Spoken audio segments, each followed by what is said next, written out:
Thank you, Senator Grassley. Senator Ossoff. Thank you, Mr. Chairman, Ranking Member Grassley, and Judge, good morning. Good morning, Senator. Welcome back. Thank you. We had a late night doing our job as senators and you as a nominee, and we're off to a morning start. I was considering asking you if you were a coffee or a tea drinker, but I thought that might be too personal and immaterial to the question of your nomination. I want to begin inspired by the presence of my brother, Senator Reverend Warnock, who's joined us this morning, in a spirit of national unity, offering thanks for these proceedings, for our Constitution, for this opportunity to air in public before the American people a vital grappling with ideas core to our republic, questions of the role of branches of government, questions of the proper role of judges in our society, questions that keep the peace and ensure that this remains a nation of laws. As I noted in my opening statement a couple of days ago, democracy is the exception and not the norm in history or around the world, and this public exercise is a vital one. And so I'm thankful for it. I'm thankful that the American people have the opportunity to observe it. And I'm thankful for your presence, Judge, for your service to the country throughout your life as a district judge, as an appellate judge, as a member of the U.S. Sentencing Commission, as a nominee for the court. So thank you for being here. Thank you for subjecting yourself and your family to an intrusive, at times cruel and unfair, but on the whole necessary and proper process of scrutiny as you are considered for this appointment. The American people who are now tuning in for the second day of these proceedings are hearing about your approach to the law, to your role as a judge and as a potential Supreme Court justice, and they're also getting to know you personally. And we've had the opportunity to hear a bit about your family, your background. I think it's also appropriate that the American public hear a bit more about your brother's story. As I understand it, served the Baltimore Police Department, served in the U.S. Army. Before we turn to matters of law, will you please help introduce yourself and your family to the American public as you seek this lifetime appointment? Tell us a bit about him and his story.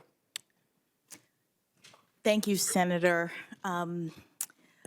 My brother followed in a long tradition in my family of public service.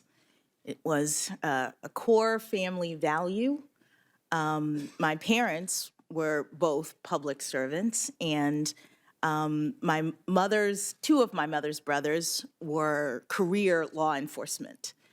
And my brother and I are almost a decade apart in age, and he, I think, looked up to my uncles who were often around in their uniforms, keeping their weapons away from the kids by putting them up on high shelves, and we looked up to them, and we understood through their service what it meant to give back to your community. My brother went to college, a historically black college, Howard University here in Washington, D.C., after growing up in Miami, and decided to follow in my uncle's footsteps. He could have done many things coming out of college with a college degree, but decided he wanted to be a police officer and went to Baltimore, which, as many of you know, struggles, like many cities, with areas that have a lot of crime. And it was a very stressful period for us as a family, because as proud as we are of his service, as much as we know it's important, law enforcement is a dangerous profession. And as family members, you worry when you don't get the phone call, when you haven't heard for a couple of days, when you hear about things in the news, in the community, you worry. And so I grew up with family members who put their lives on the line. I understand the need for law enforcement, the importance of having people who are willing to do that important work, the importance of holding people accountable for their criminal behavior. I also, as a lawyer and a citizen, believe very strongly in our Constitution and the rights that make us free. And what that means to me is an understanding that although we need accountability, although there is crime, we also have a society that ensures that people who have been accused of criminal behavior are treated fairly. That is what our Constitution requires. That is what makes our system so exceptional. My brother understood that as part of his work, and he also served in the military. He also decided, as many people did, to defend our country after 9/11, that he would go into the Army. And I remember when he made that decision, he had a college degree. He could have been an officer right away.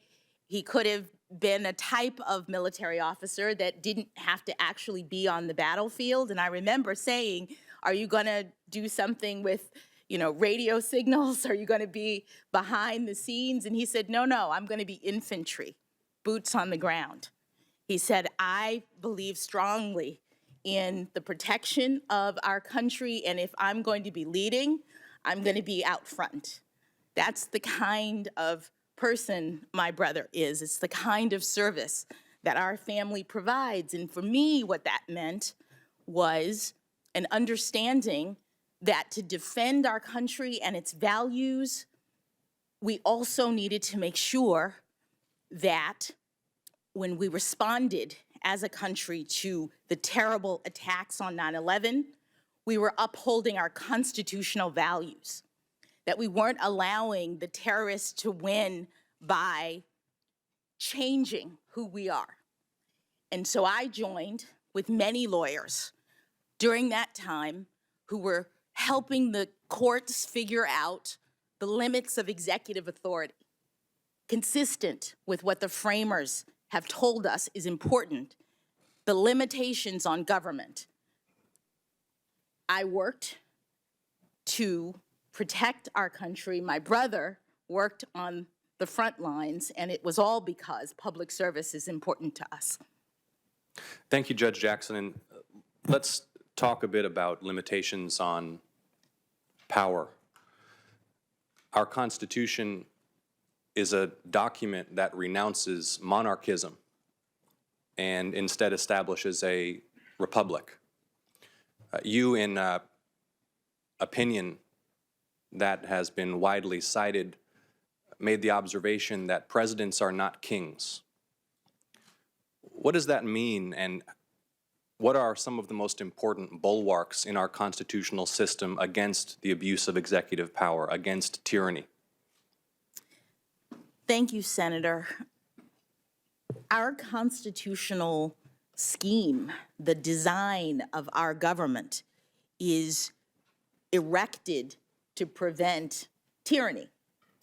The framers decided, after experiencing monarchy, tyranny, and the like, that they were going to create a government that would split the powers of a monarch in several different ways. One was federalism. It was vertical.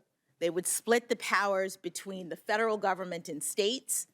Another was to prevent the federal government from itself becoming too powerful, from having all of the authorities, from having legislative, executive, and judicial authority concentrated in one place. So the Constitution, in its design, puts the legislative authority in Article 1 and gives it to the Congress, the power to make laws. It puts the executive authority in Article 2 and gives it to the president, the power to execute the laws. And it puts the judicial authority, the power to interpret the laws, in Article 3 and gives it to the court. The separation of powers is crucial to liberty. It is what our country is founded on, and it's important, as consistent with my judicial methodology, for each branch to operate within their own sphere. That means for me that judges can't make law. Judges shouldn't be policymakers. That's a part of our constitutional design, and it prevents our government from being too powerful and encroaching on individual liberty. Thank you, Judge. I mentioned in my opening remarks that the court has played a vital role, constrained within its proper constitutional boundaries, in the national process of making America in real life what America is in text. And reflecting on your experience as a public defender, a vital role in our justice system, let's talk a little bit about the Sixth Amendment and the role that the court played in ensuring that the Sixth Amendment is real in practice in the Gideon v. Wainwright decision. Can you help all those who are tuned in right now to reflect upon that decision, what it means, what it says about the role of the court? Yes, Senator. Prior to Gideon versus Wainwright, people who could not afford lawyers were not entitled to lawyers under our system. So a person could be accused by the government of criminal behavior and would have to fend for themselves in court. They would have to make their own arguments. Someone who is not a lawyer would still be responsible for defending him or herself in front of a judge if the government brought charges. Earl Gideon was a criminal defendant from Florida, my home state, who had a handwritten petition. He complained that it wasn't fair under our constitutional scheme that protects and requires people to be tried. He said, I need help. I'm not a lawyer. I can't make these arguments. I think it's important for the protection of liberty to ensure that people are able to have counsel. And that handwritten petition made its way to the Supreme Court. And the justices read it, and they determined to take his case, and in the end decided that the protections of the Sixth Amendment, the right to trial, includes the right to appointed counsel, so that everybody who is accused of criminal behavior now has the right to an attorney. And that's very important. I mean, one of the things that I see or saw as a trial judge is that it was crucial for our justice system to have representation from both sides. It was the only way that it is the only way that a judge can really make fair determinations. And in cases, we've heard a lot about my criminal cases. In every case, I'm getting, as a judge, arguments from the prosecution. I'm getting arguments from the defense counsel. I'm getting arguments or statements from probation in these criminal cases. And the work of a judge is to look at the facts and circumstances, hear the arguments of the parties, apply the law, and make a fair determination. And so having lawyers for criminal defendants aids in that process and benefits us all in our criminal justice system. I would just take the opportunity to note at this time, Judge Jackson, that it so happens that the Southern District of Georgia is one of just 3 federal districts without a federal defender's office, and I've offered legislation to establish one, and I'll be seeking support from my Republican colleagues to try to make that bipartisan to ensure there is access to counsel for defendants in my state. Let's talk a bit about the First Amendment, freedoms of speech, publication, assembly. There's a well-known Supreme Court case, Brandenburg v. Ohio, which establishes a certain test to ensure that the government is constrained in any effort that may be made to punish speech. And the impulse to censorship is something that can emerge from time to time across the ideological and political spectrum, particularly in times of great controversy or in times of national security crisis.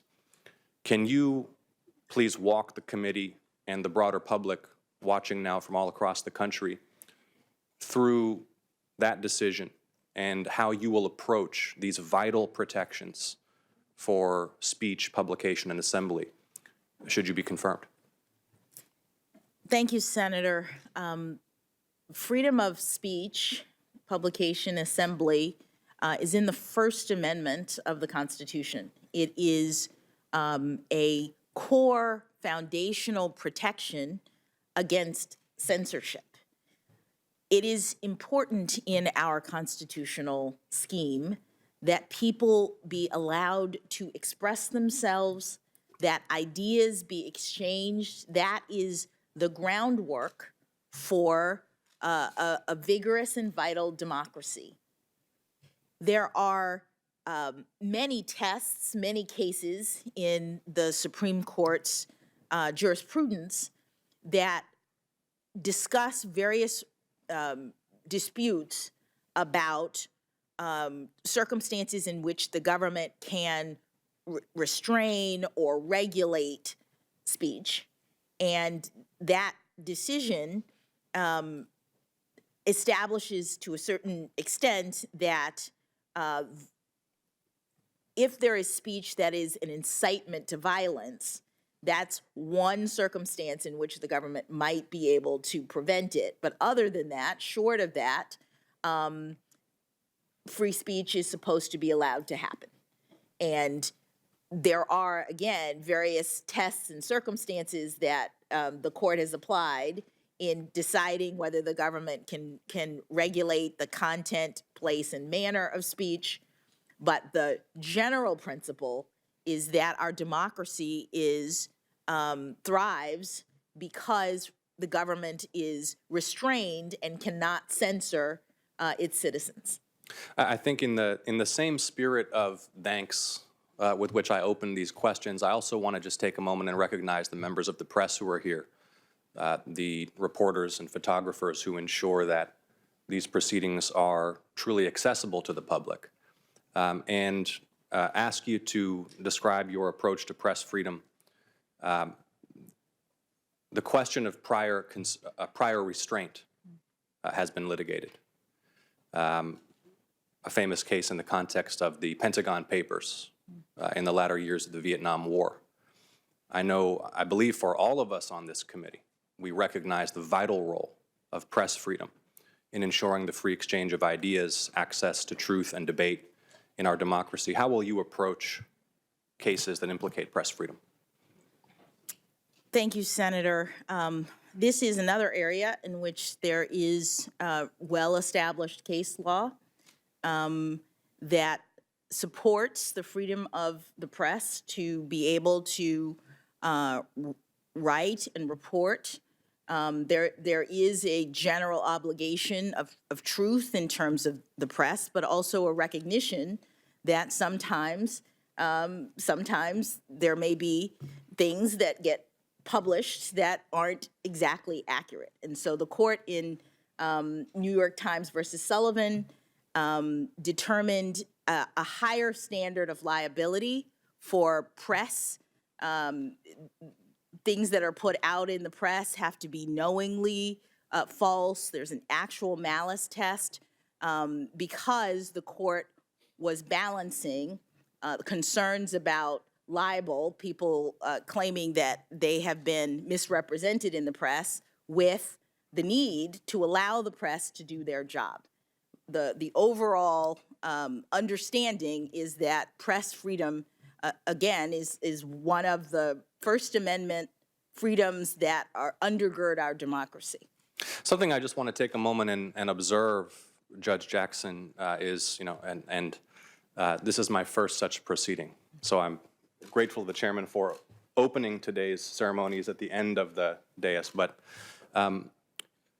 something that I've studied and am aware of is that there's been a range over time of how willing nominees are to candidly and openly and forthrightly discuss these core matters of constitutional principle in proceedings like this one, and a tendency over time to allow less and discuss less, a more restrictive approach. And I want to thank you because while you have prudently and in a disciplined way refrained from commenting inappropriately on potential pending case law, you have been willing to engage in a forthright and expansive discussion of these vital principles in a way that I think stands out among some recent nominees. That's not a criticism of any recent nominees. It's an observation about your performance. And I think that having an open and honest and forthright dialogue about these matters of national significance is part of the vital role that these proceedings serve. I want to turn now to the Fourth Amendment. I want to discuss with you the protections against unreasonable search and seizure. We discussed how the Constitution was a renunciation of monarchism and tyranny. It establishes core civil liberties, one of which is the protection against unreasonable search and seizure. How will you approach Fourth Amendment case law, and can you help those tuned in across the country remind them of what, for example, the principle of a reasonable expectation of privacy means in the context of Supreme Court jurisprudence? Thank you, Senator. The Fourth Amendment is one of the amendments in the Constitution that protects individual liberty by limiting what the government can do with respect to criminal processes. It restrains the government from engaging in unreasonable searches and seizures. And the Supreme Court has developed a series of tests and ways of evaluating whether any particular act by an officer in a case qualifies as an unreasonable search or seizure. Let me just say that this is the kind of area of Supreme Court and judicial review that is very fact-specific, because courts, in order to stay in our appropriate role, can't make policy about police behavior writ large. Can't just sort of look out into the universe and say, we have a Constitution that says unreasonable searches and seizures, so let us tell you all what that means. That's not the way that courts operate. Under Article 3, courts can only hear individual cases and controversies and decide them. So every court, including the Supreme Court, is looking at unreasonable search and seizures in the context of a particular dispute where someone has had something searched by an officer in their house, they've been seized under a particular set of facts, and they claim in the context of a lawsuit or in the context of defending themselves that there has been an unreasonable search or seizure. And so the court, case by case by case, looks at the facts and circumstances and decides. And I would say that this is the kind of analysis that takes into account a number of things, but one of the things, in addition to understanding the facts and circumstances, is understanding what is meant in the Constitution by unreasonable search and seizure. There is case law that the Supreme Court has developed that looks at whether or not something is an unreasonable search and seizure, in part by analyzing whether there was a reasonable expectation of privacy in that item, in that area.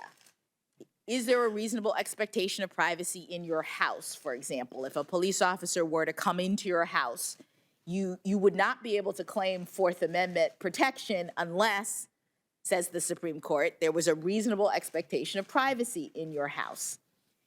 And the Supreme Court has determined whether there's a reasonable expectation of privacy, for example, in your house, by looking at what areas were protected at the time of the founding when the words unreasonable searches and seizures were written into the Constitution.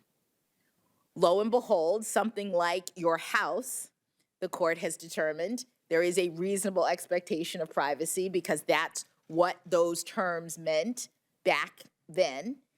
And so if a police officer were to come without a warrant, the court has said, in areas where there is a reasonable expectation of privacy, that would be an unlawful search.